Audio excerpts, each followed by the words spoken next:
Hey, John here at As the Wood Turns Studio and Gallery in Charlotte, Michigan.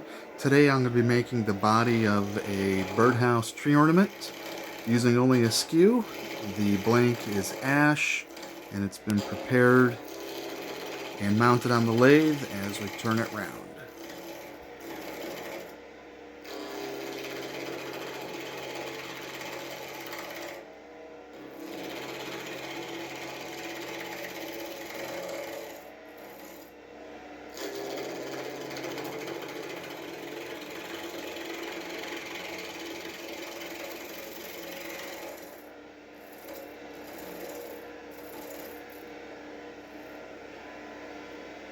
When using a skew, I like to work out from the middle towards each end.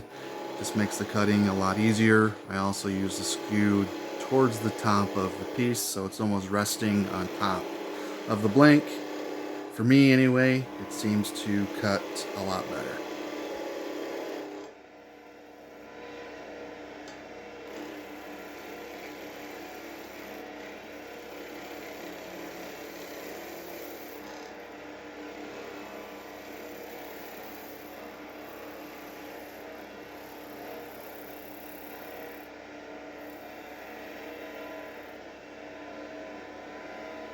Now that we have the blank round, we need to double check to make sure it is what we want it to be, and then to mark the transition between the main body working into the finial.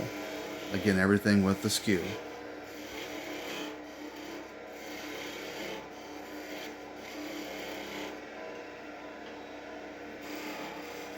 Keep working that V cut deeper and deeper as we get to that transition. Eventually that'll get fairly thin, but we need to do this first in order to be able to start removing material from what will be the finial.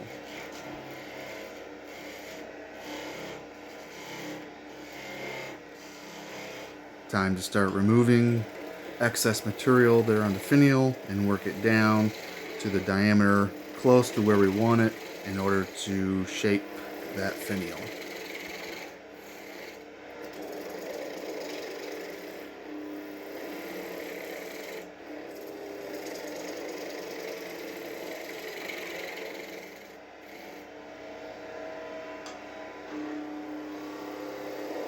The skew tends to leave a really nice cut, very smooth, and not needing a lot of sanding once the piece is completed.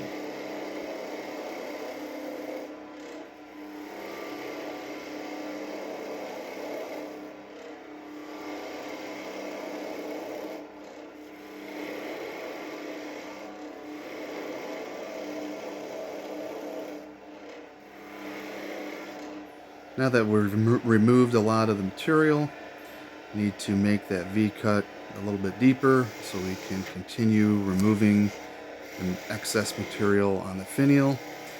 And unfortunately, on occasion, we do get catches, just like that right there. Thankfully, there's enough material yet that the gouge that created can be cut out.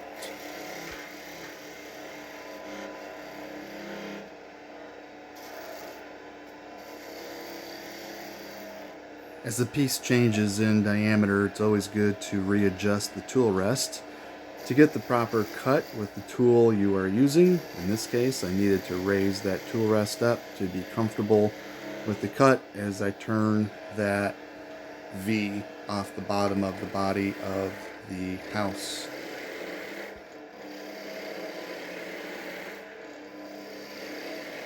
And again, removing more excess material off that finial.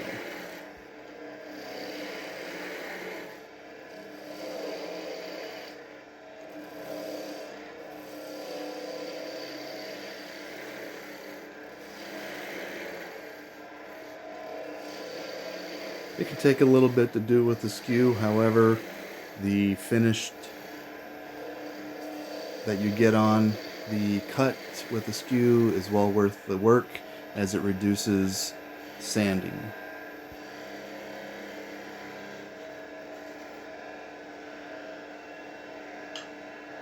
Again, need to remove additional material in order to begin to create the bead that will be the transition from the body of the birdhouse to the finial, removing more material.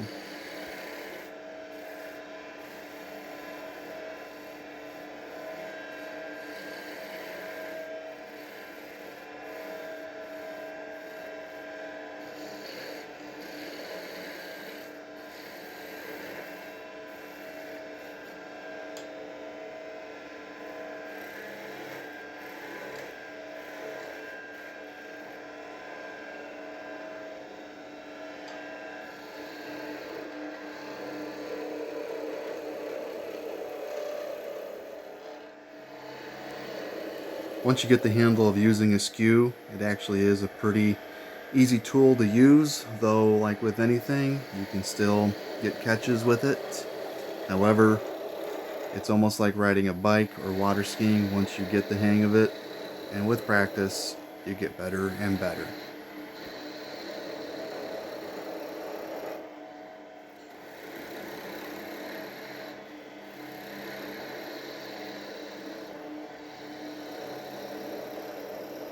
I've decided the bottom of this finial is going to have a little bit of icicle drop look to it, so I'm placing the cut where it'll be a transition from the upper part of the finial to the bottom part.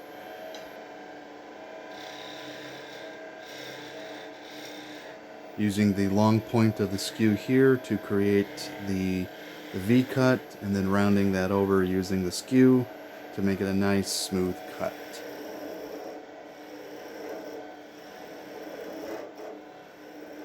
Starting to work now to give final dimension to the bottom of that finial.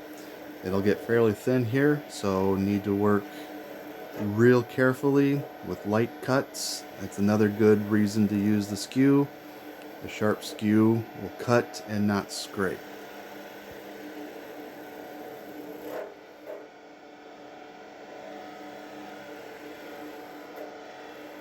The skew can also be used to create a somewhat concave cut, as long as you move the handle of the tool as the edge is actually cutting the wood.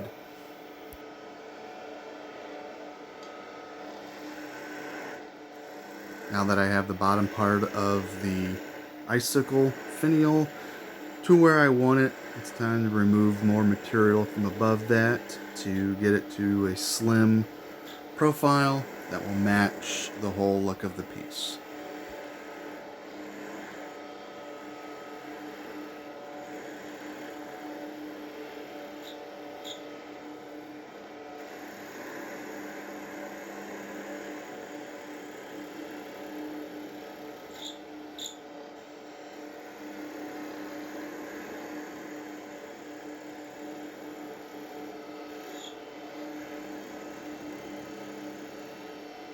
Again, it gets pretty thin here. Using the skew is a real godsend in order to make light cuts and still remove enough material to get it to where you want it. And then again, a cove cut here using the skew to match the drip cove cut at the bottom of the icicle.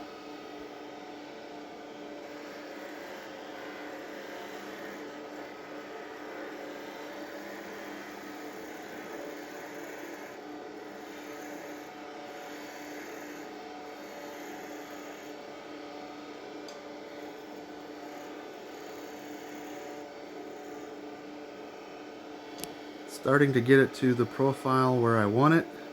It's always good to make sure that the type of cut that you're going to do, where you are in the piece, and how you use the tool is where you want it to be.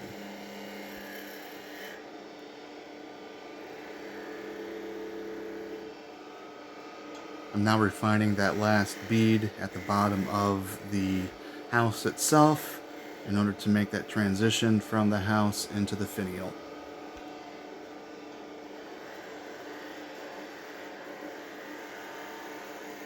And then some final material removal to get the finial to the right cove and dimension.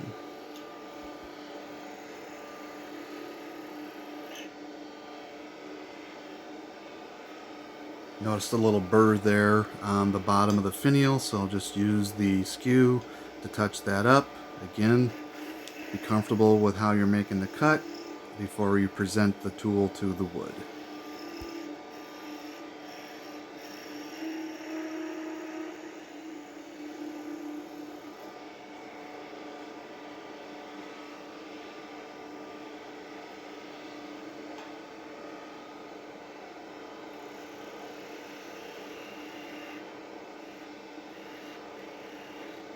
Using a long point here to refine the top of that bottom drop.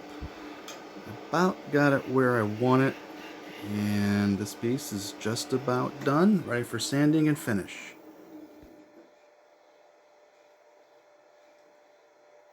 Stop the lathe and give it a look and make sure it's where I want.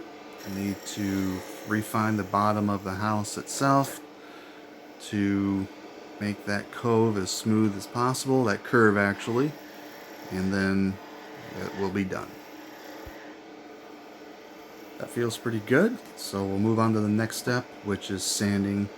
I start with 150 grit when I am using the skew because the skew leaves such a smooth cut. Decided that the sandpaper here I'm using is a little too wide, so I need to rip it into smaller pieces in order to be able to sand where I want to.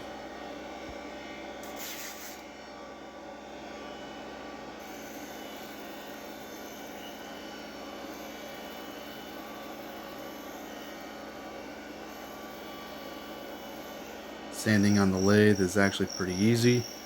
It's fairly fast as well. You've got this lathe moving pretty fast, and the sandpaper just held on the piece. We'll sand that piece very smooth, very quickly.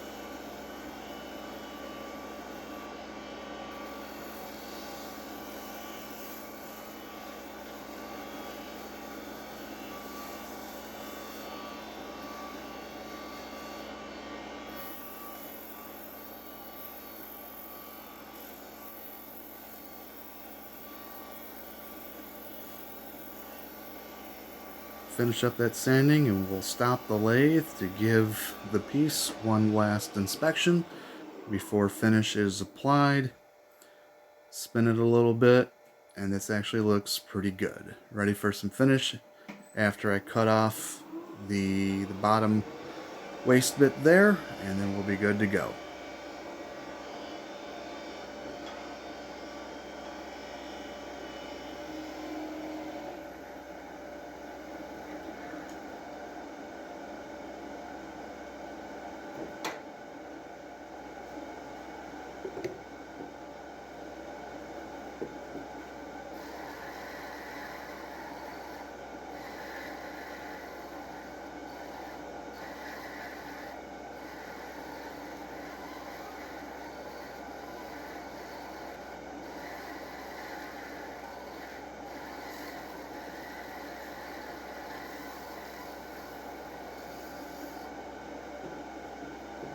And with that, we're ready for some finish.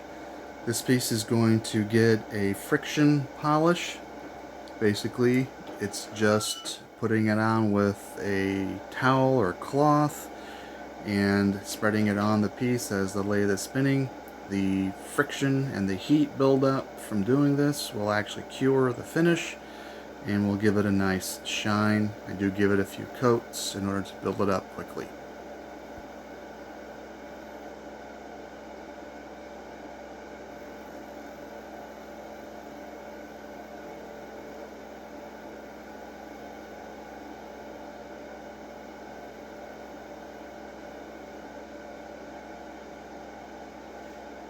And a little bit more. Continue to build that up. And you can see the shine start to build. We're just about done.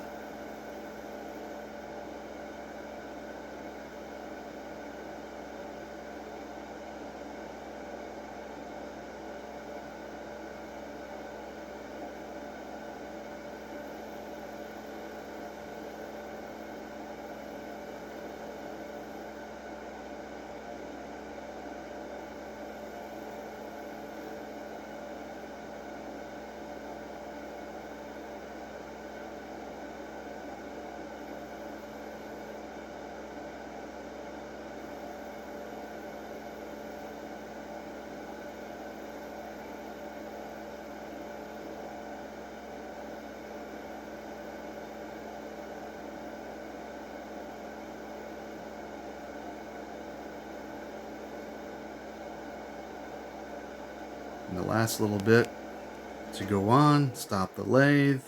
We'll give that finish a quick look to make sure everything looks good, and it does. Get ready here to take it off the lathe, and this piece is ready to have a top turned to place on it eventually. We'll use a contrasting color. Let me know if you have any questions.